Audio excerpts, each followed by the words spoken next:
horas con 16 minutos en toda la República Argentina y nosotros empezamos esta nueva entrega de Conversaciones en el CUS.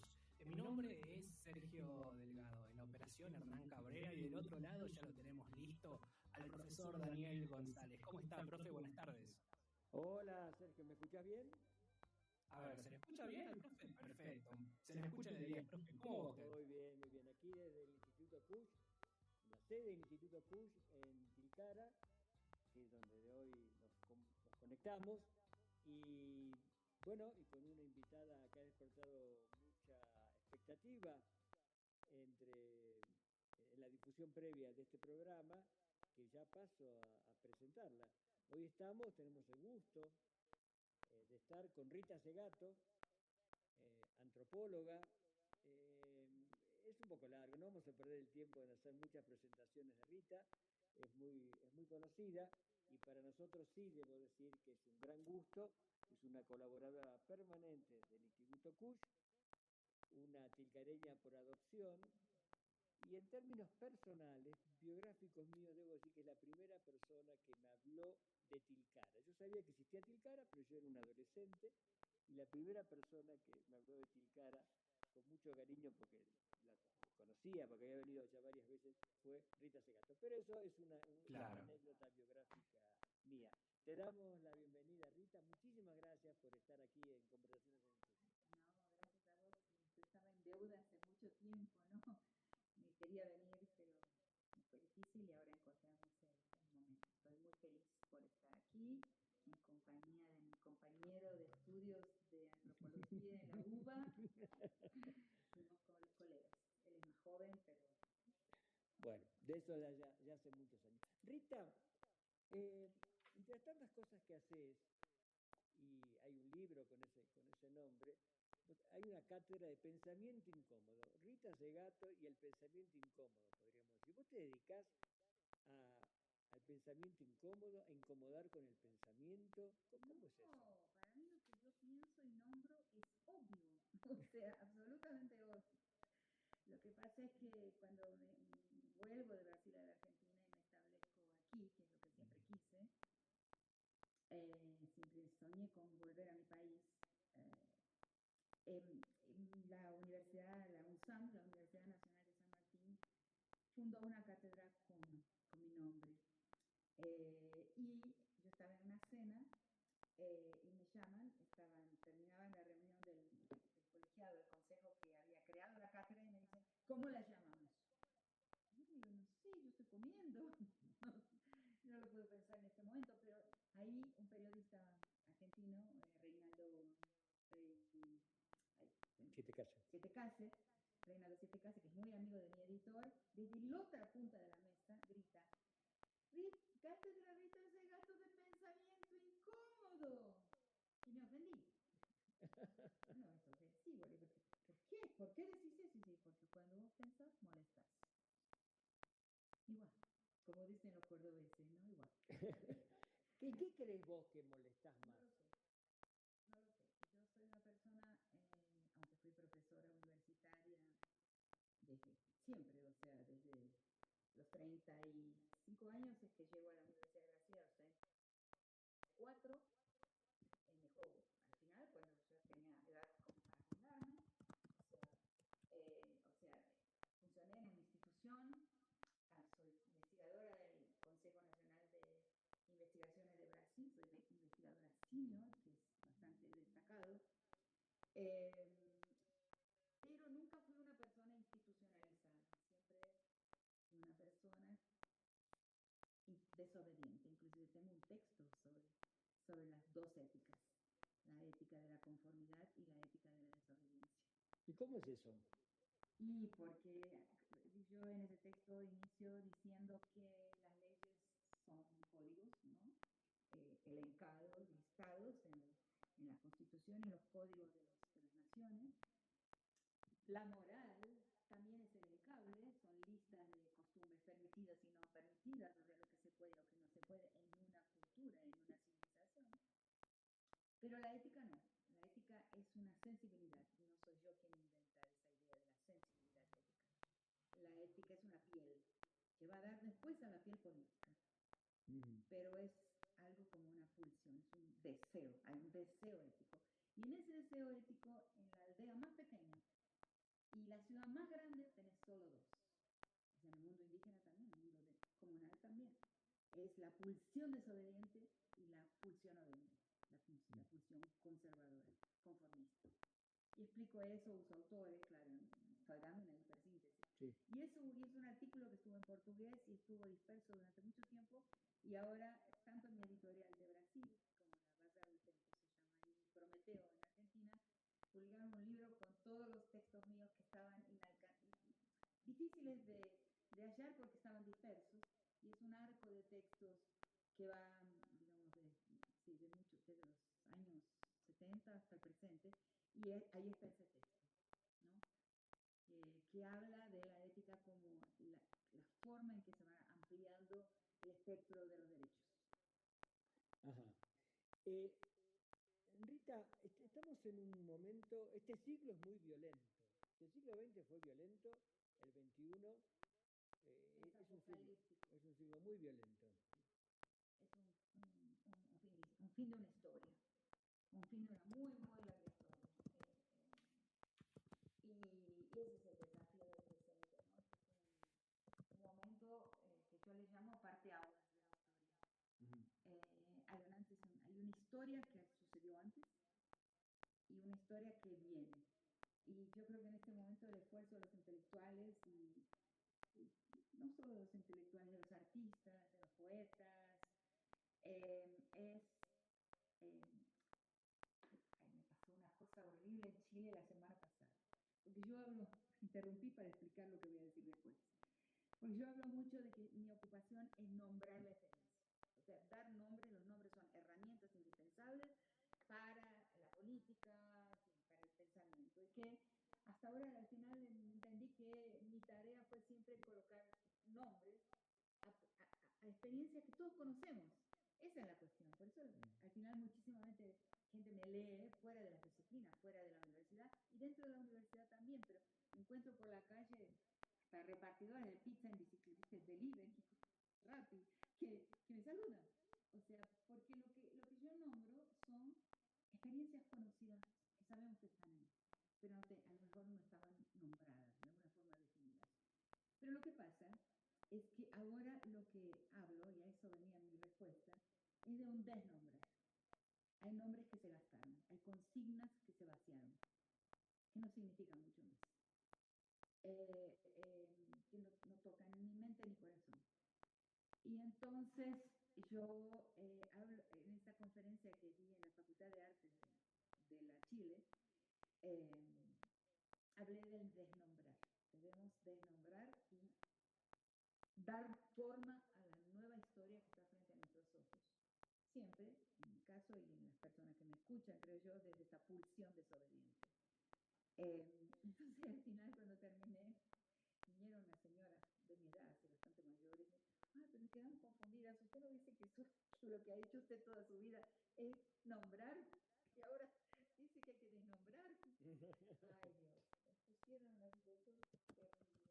Y sí, creo que ahora el nombrar consiste también en reconocer la caducidad, la obsolescencia de muchos de los nombres que hemos usado hasta el presente. A ver. A la izquierda y a la derecha. Por ejemplo, contanos un poco. Ah, esa pregunta es muy controvertida. Frases hechas, cualquiera lo sabe, no quiero decir las mías, bueno. En este momento quizás no se me ocurren, solo por ejemplo en el sentido, ¿por qué la gente, he pensado mucho en esto, ¿no? Estamos todos en una situación pauperizada, ¿no? En nuestro país en este momento.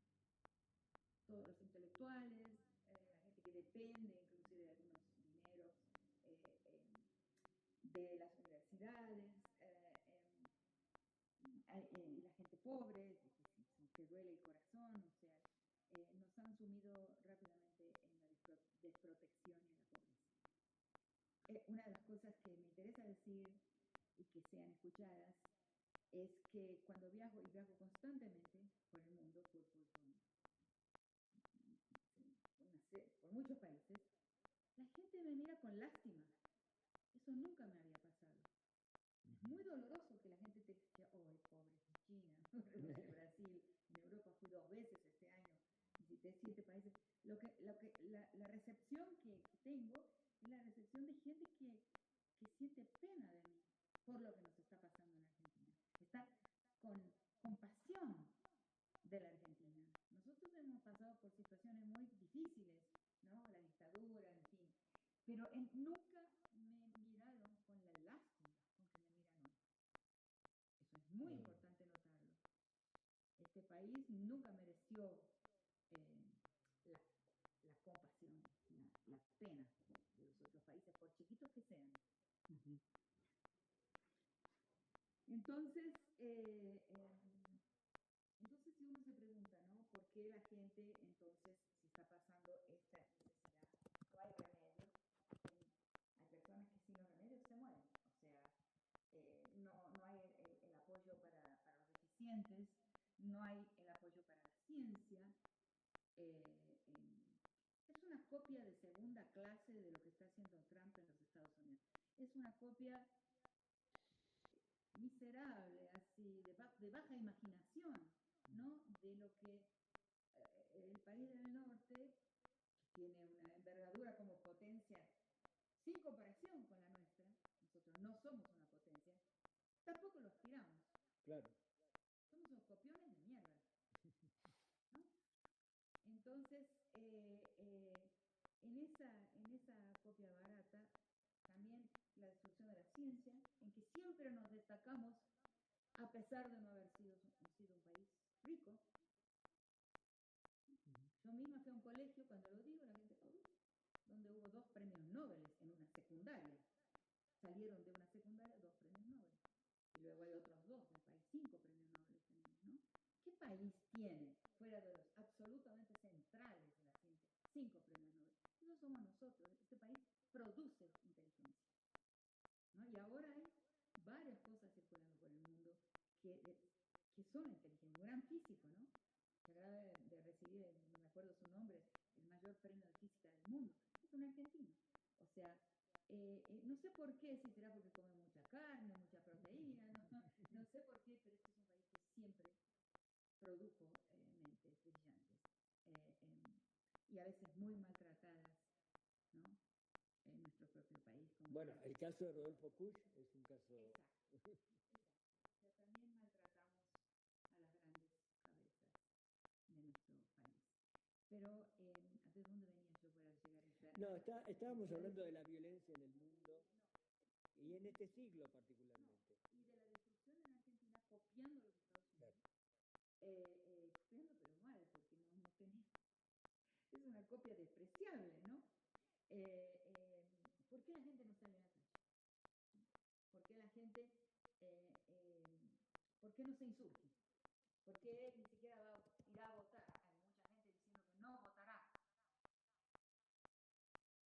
Porque no hay opciones, o sea, son muy pocas, porque la gente teme una vuelta atrás, por mejor que haya sido, por más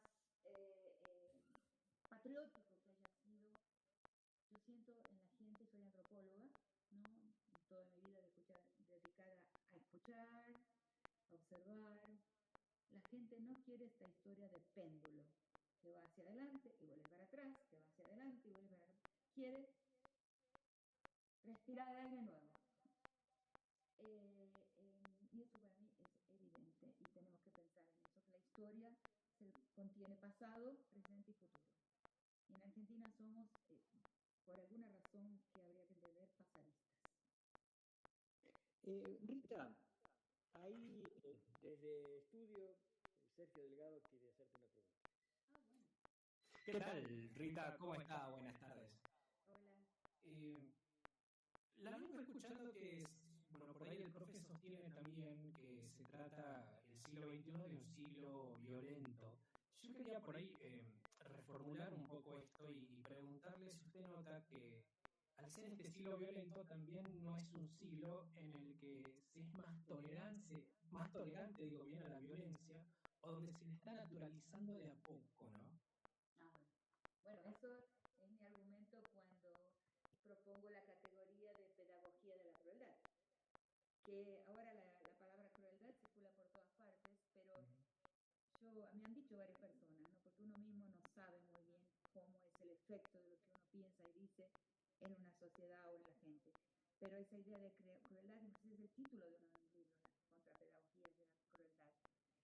Y yo hablo de una pedagogía porque fui dándome cuenta, por ejemplo, algo muy simple, que una película, por ejemplo, que ha sido el paradigma de la crueldad cinematográfica en la historia del cine, que fue La Naranja Mecánica, sobre la novela del mismo nombre, y que fue censurada en muchos países, inclusive en el Reino Unido, donde se escribió la historia y donde se filmó, con actores y director británicos, ¿no?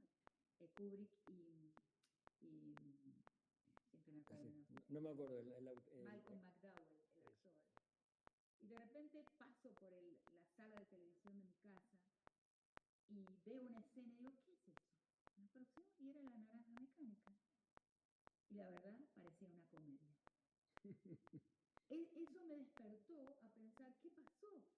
¿Qué pasó en estos años, entre los años 70, yo la vi en el año 74 en México, porque en Argentina estaba prohibida, pero en otros países también estaba prohibida, y los años 2020, cuando pasó un día por la televisión, en este largo periodo que son como 70 años, ¿qué pasó? Que lo que era algo imposible de ver, ahora se transforma en una banalidad. Sí, fuimos programados, para no percibir la libertad, nuestro umbral de empatía fue modificado. Y fue completamente modificado. Entonces empiezo a pensar en eso, encuentro otros ejemplos que me sirven para lo que forma parte de mi argumento para hablar de la pedagogía de la crueldad. Y encuentro una entrevista con McDowell, con el propio actor, el protagonista, que dice que cuando la terminó de filmar tuvo que ir a un tratamiento psicológico para poder volver a actuar y que ahora la película es una comedia. Él lo dice. Y ella lo explica de otra forma. Yo lo explico diciendo que creo que nuestra sensibilidad para el dolor de los otros ha ido siendo, ese umbral ha ido aumentando y hemos sido desensitizados. Creamos callo y no sentimos el dolor de los otros.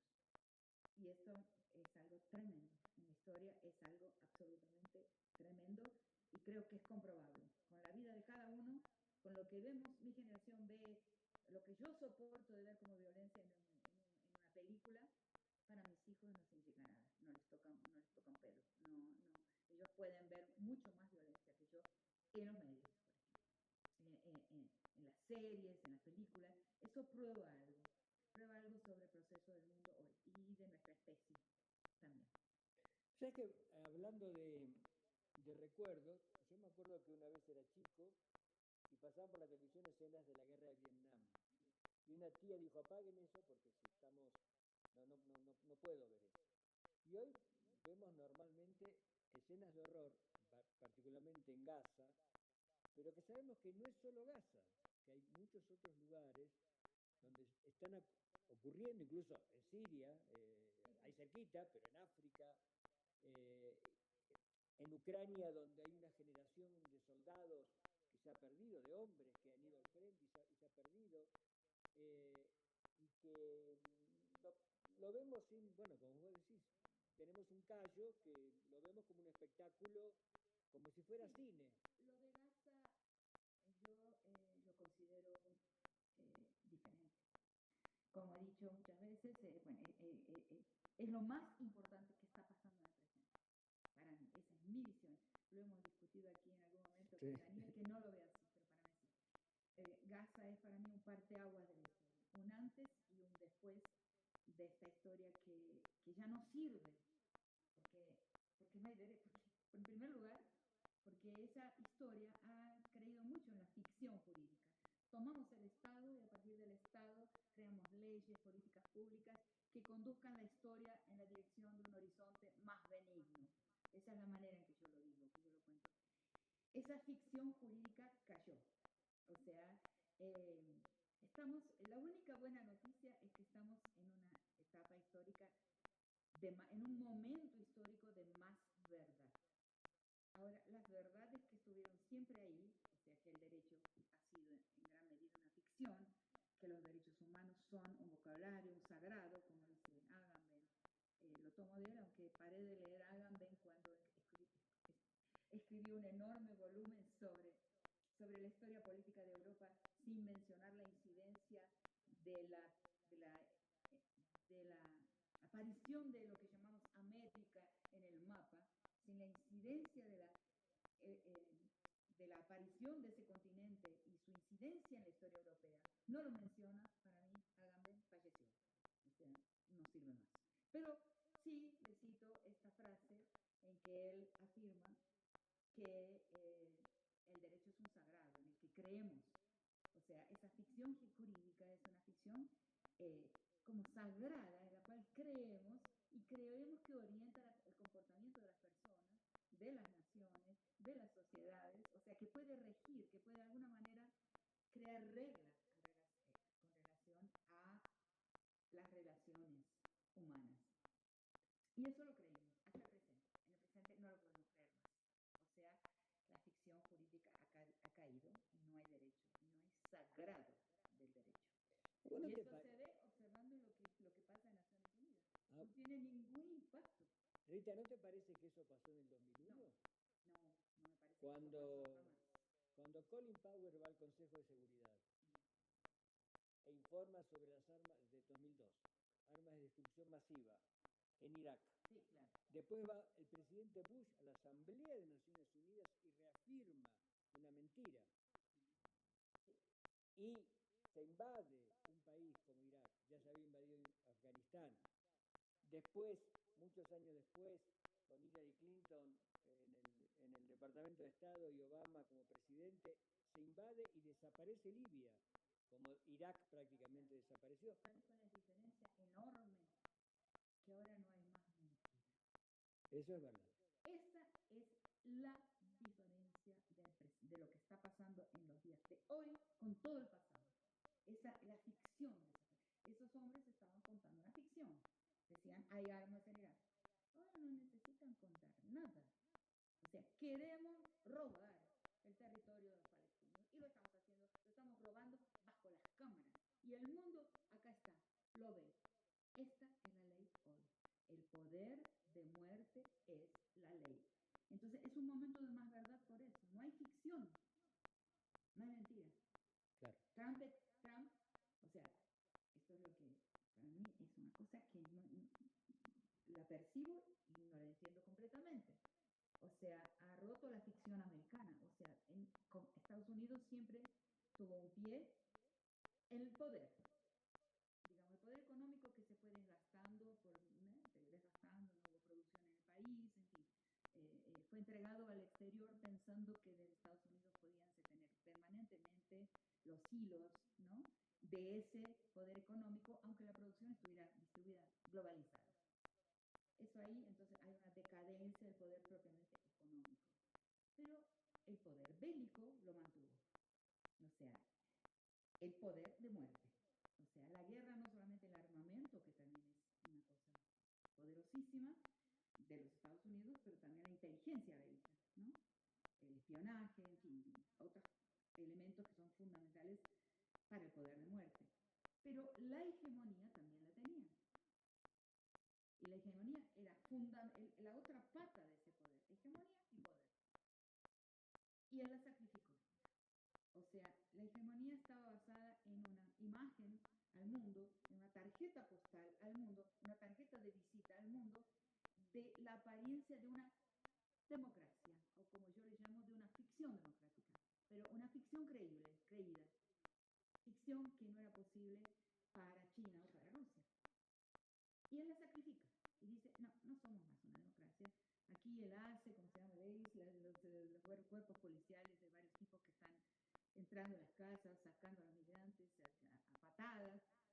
No hay más ficción democrática en los Estados Unidos, es decir, no hay más la defensa de la imagen global que permitía su hegemonía. ¿Cómo es que pasó eso que sienten que ahora la hegemonía no la necesitan más? Quiere decir que toda la apuesta está colocada en el poder de guerra. Yo me pregunto eso es una pregunta que hago, no la sé responder. O sea, las asesorías hoy dicen, lo único que importa es el poder bélico, no importa más la hegemonía. Chao. Acá. Esta hegemonía fue mantenida desde el momento en que Estados Unidos empieza, digamos, a dar derechos y recursos a la gente negra, a los afrodescendientes, que eso viene desde un gobierno que no era para nada eh, izquierdoso, para nada crítico, que viene desde Lyndon Johnson. Ahí empiezan a tocarse el apartheid del suramericano, que tenía un apartheid como África del Sur. Y luego, en el momento del multiculturalismo. Esos dos grandes momentos son momentos para la construcción de una imagen democrática de los Estados Unidos al mundo. Lo destruyen ahora de repente. Rita, hablaste de multiculturalismo. Vos tenés un libro crítico sobre esta cuestión. Es una palabra que suena linda, suena bonita, ¿no es cierto? Multiculturalismo, para quienes escuchan, pero vos tenés una postura crítica y una reflexión histórica sobre la afirmación del multiculturalismo. Todo el libro La Nación y sus otros, mi libro menos leído, menos comprado por lo menos, no sé. Es una crítica al multiculturalismo. Wow, es complejo esto. Que ahora yo creo que se está retomando, veo por las citaciones y eso, porque hoy sería lo que se llama una crítica al wokismo, una crítica al identitarismo. Porque lo que fui viendo, trabajando muchos años con la gente, con la religión negra en Brasil, mi tesis doctoral es sobre una de las variantes del candomblé, o sea, de la tradición religiosa africana en Brasil, de las más ortodoxas, en la ciudad de Recife, que es todavía más ortodoxa que Bahía. Ahí trabajé años en mi investigación de campo antropológica para mi tesis de doctorado. Y ahí aprendí con la gente, por ejemplo, una cosa que digo a veces y que se me echa mucho en cara, la gente no tiene fe estatal, desconfía del Estado. El Estado es un Estado permanentemente colonial para la gente negra con que trabajé, por ejemplo. Bueno, ese es otro tema. Pero, por ejemplo, es muy complejo, está en el libro, en la crítica de las identidades políticas, porque de alguna manera ellas borran las alteridades históricas, son una invención del norte, con muchas veces fondos del norte, con la Fundación Ford, Fundación MacArthur, que vienen a reforzar eso que después voy a llamar la colonialidad al interior de los movimientos sociales. Porque la colonialidad no está solamente en la conquista, colonización, toma de tierras, que es lo que conoce, y transformación de la mentalidad de la gente que habita esos paisajes usurpados, ¿no? La colonialidad está también dentro de los movimientos sociales, una forma de ser, por ejemplo, mujer, eso el feminismo hace tiempo se dio cuenta, por eso hay muchas mujeres de cultura de nuestros países, de sociedades, de los países de África, en Brasil también, que no quieren llamarse de feministas, se llaman mujeristas, por ejemplo, o tienen una crítica al patriarcado y al machismo, pero les desagrada el feminismo como un ideario del occidente, occidental, que viene con los deseos de las mujeres y digamos, los planes, los proyectos históricos de mujeres que son los occidentales y que llegan a nuestros países. Eso es la colonialidad al interior del feminismo. Hay una colonialidad, que es lo que más critico en el libro La Nación y sus otros, al interior de la negritud, o sea, de la población afrodescendiente en Brasil, que vienen autores diversos con fondos norteamericanos, fondos inclusive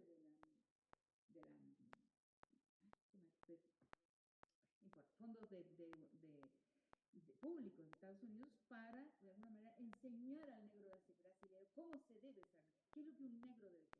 Entonces eso yo no me daba cuenta, y cuando llega el libro del gran autor Abdias do Nascimento, que es un gran pensador, crítico, negro, militante negro brasilero, llega a Brasil después de la dictadura, y es traducido su libro que se llama El cimarronismo, estoy diciéndolo en español, el cimarronismo afro-brasilero, porque en portugués se llama el quilombismo afro-brasilero,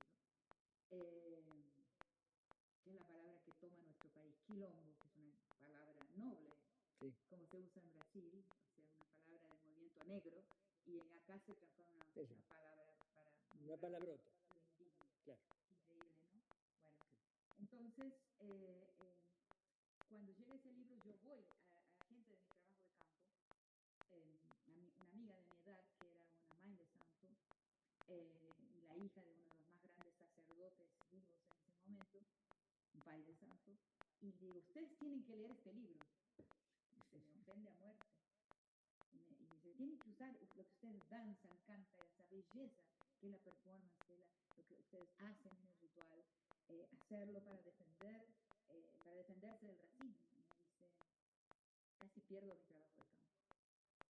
Y me dice, este es mi sagrado y no lo voy a cambiar por nada. No voy a cambiarlo por una lucha en el Estado. Por eso el texto que escribí sobre eso se llama Ciudadanía, ¿por qué no? Entonces yo tenía ahí dos opciones. Decir, es por esto esta gente está pobre, son miserables, porque son estúpidos, porque no saben. Eso es lo que hizo el movimiento norteamericano cuando vino en su primer momento a Brasil. Hablé con Michael Hanchard, uno de los principales autores norteamericanos que viene a trabajar sobre la negritud brasilera y tratar de hacer que trabaje en el espacio público. Y decía, no, porque acá es muy culturalista el uso de la cultura negra, es muy culturalista, tiene que entrar en la política pública. Y la gente lo comprobé muchísimo más tarde. Yo tenía otra opción y decir, ¿qué me está diciendo Luisina, que era la mujer, mi amiga, que me dijo eso? La chica, éramos jóvenes, ¿no? Teníamos 30 años. ¿Qué me está diciendo cuando me dice, no, este es mi sagrado? ¿Me está diciendo que es una tonta y que no le interesa nada que no sea el ritual y la religión? ¿O me está diciendo que el sagrado es político? Y opté por la segunda visión, opté por la segunda interpretación de lo que me decía y por ahí fui trabajando y luego constaté, me lo cuento así, todavía no escribí todo lo que tenía que escribir, lo cuento de forma bastante dispersa. Hay en un momento en que me contratan para dar clases hace muchos años, en los años 80, me contratan para dar clases en un barco que se llama SS Universe, no sé si todavía existe, que era un semestre activo, un barco de la Universidad de Pittsburgh, de los Estados Unidos, que daba la vuelta al mundo con matrículas carísimas por estudiantes de las grandes familias que iban a ocupar cargos estatales en los Estados Unidos. Por ejemplo, un momento que no fue mi año, fueron de la familia Kennedy. O sea, que tomaban sus cursos universitarios dando la vuelta al mundo. O sea, iba bajando en cada país y ahí teniendo las clases sobre ese país y viendo el país. Entonces fue la guerra de la primera invasión de Irak. En ese año, creo que fue en qué año fue? En el 91, me parece. Por ahí. Entonces no podía el barco dar la vuelta por un perímetro más al norte y la dio por Sudamérica y llegando al oriente por el sur. Sí. Y contrató, fue una de las profesoras que me pidieron porque iba a parar en el puerto de Bahía.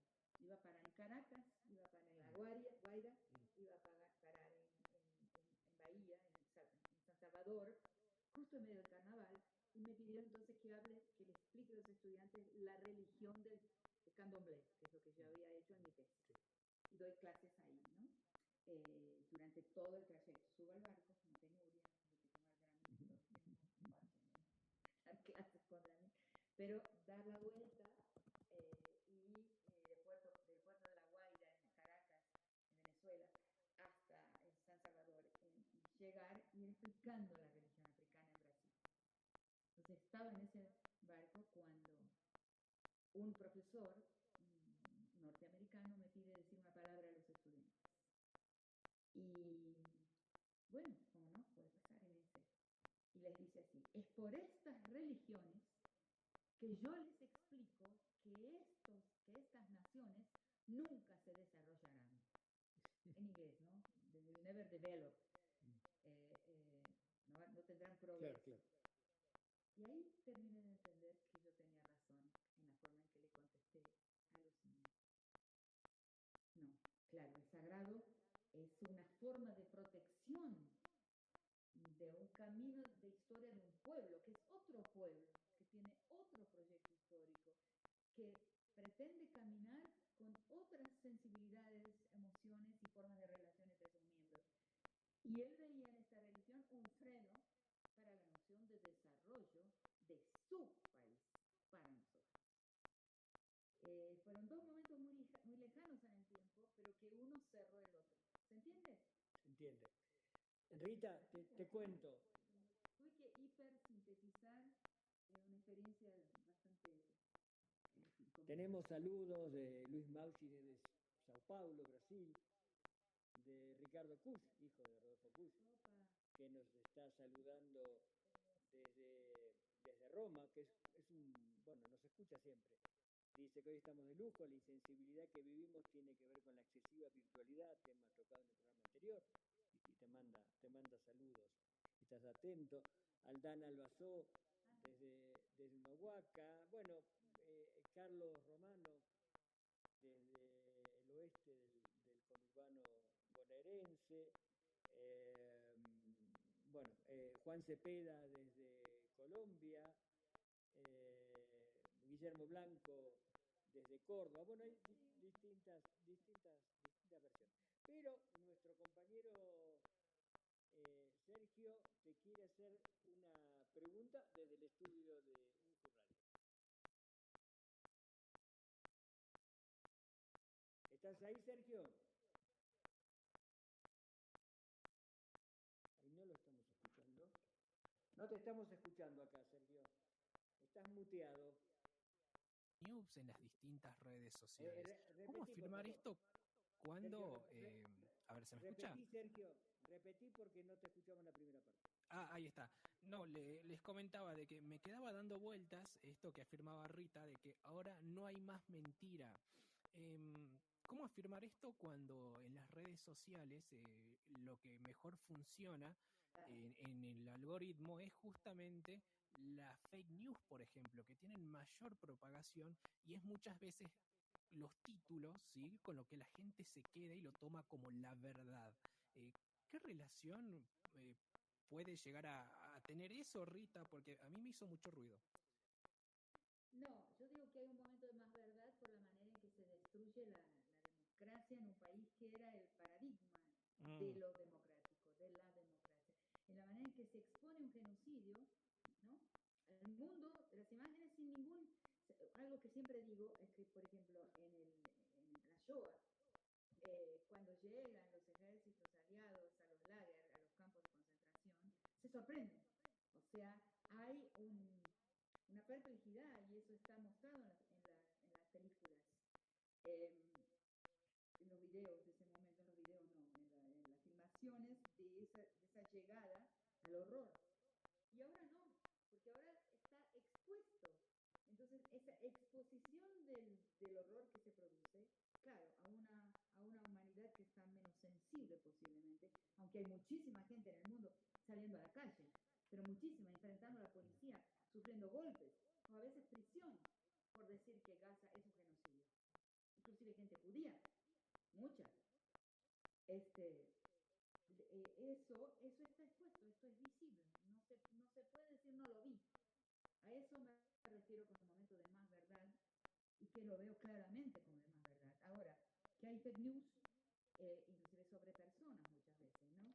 El intento de destrucción de personalidades políticas, el intento de destrucción de calumnias sobre personas concretas, es mucho el fake news. O también como el presidente nuestro que dio un discurso diciendo que no hay fome, que nadie, que hay un bienestar en crecimiento y la gente, no hay gente pasando hambre. O sea, absurdo, eso no es un fake news, es un discurso mentiroso. Pero sí hay un lado de más verdad en el sentido de que no hay una ley capaz, esto no lo digo yo, lo dice la reportera de Naciones Unidas sobre Gaza. No hay una ley que sea capaz en este momento de frenar un genocidio. Esa es la verdad. Eso está expuesto. A eso me refiero. Bueno, hay otros saludos de María Capital Federal, Patricio Bolton de la revista Juanito de Educación Popular, que creo que te entrevistaron en Barcelona, bueno, por una casualidad, pero Marina Sturic desde desde el Cochabamba, de la Universidad Mayor de San Simón. También Marina te manda. Bueno, hay más saludos, Rita, pero bueno, tampoco podemos. Claro, pero es una buena pregunta de ver cómo conviven, cómo se articulan el fake news con esta exhibición de lo que está pasando y esta exhibición del fin de la democracia, por ejemplo, o de esa exhibición de democracia que practicaban los Estados Unidos con relación a las identidades políticas, las mujeres, el LGBTIQ+, los negros, los indígenas. Hubo todo un discurso multiculturalista con relación a estas así llamadas minorías. Yo soy totalmente contraria a la minoritización, pero hubo un discurso en el multiculturalismo de abertura, de inclusión de algunos sectores, dejando muchos en la exclusión, pero de algunas partículas de cada una de estas identidades fueron incluidas en la educación, en los recursos, en los trabajos, en las tareas, en las posiciones de Estado. Eso fue una exposición al mundo de la grandeza de los Estados Unidos, la grandeza democrática. O sea que para garantizar su prestigio, su hegemonía mundial. O sea, eso muy rápidamente, ya se hace muy poco tiempo, eso cae por tierra. Es destruido a las vistas de todo el mundo. A eso le llamo un momento de más verdad. Muy bien, bueno, estamos terminando el programa, Rita. Se nos termina el tiempo. ¿Querés decir algo? ¿Te quedó algo así en el tintero como para terminar? No, que me encanta pensar en conversación. A mí me encanta recibir preguntas como esta de cómo se articula la, la fake news con el momento de más verdad. Es una gran pregunta. No estoy segura de un día poderla contestar, pero es una pregunta a todos, ¿no? Al público, ¿no? A todas las personas. Y este conversar sobre lo que, no leer fichas, no fichar. No, yo hago una gran diferencia entre el paper y el ensayo. Por mucho tiempo en nuestras universidades nos enseñaron y nos quisieron inculcar el formato del paper, que nada más que es en la mayor parte de los casos una especie de secuencia de fichas, o sea, donde la información es lo fundamental. Y el ensayo, que es nuestra manera de decir lo que pensamos, es una conversación. Es un autor queriendo convencer a una audiencia de lo que está pensando. Son completamente diferentes en estructuras y motivaciones. Entonces, ahora eso lo vemos con la inteligencia artificial. Con la inteligencia artificial hay archivos de información y la inteligencia no es información. No es información. La inteligencia es otra cosa mucho más misteriosa. Pero sobre todo donde la imaginación para la pregunta ocupa un lugar central. Muchísimas gracias, Rita Segato. Te agradecemos muchísimo esta participación. Espero que vuelvas pronto a este programa. Volveré, quiero vivir acá. Yo vivo acá. Cuando puedo vivir, es acá que vivo. Bueno, y lo último nos encaja muy bien con lo que veníamos conversando en el anterior programa con Miguel Benazayac, donde, bueno, pero palabras más, palabras menos, expresó más o menos. Claro, hay acuerdos. Claro. Sí, creo que hay acuerdos. Bueno, te agradecemos y le agradecemos a la audiencia. Leí algunos mensajes y esperamos encontrarnos el próximo martes otra vez en Conversaciones en el FUSH. Un saludo a Hernán Cabrera, nuestro operador en estudio, y a nuestro compañero de viaje este año, Sergio Delgado de UNJU Radio. Bueno, nos vamos yendo, ya son las 15 horas en Argentina.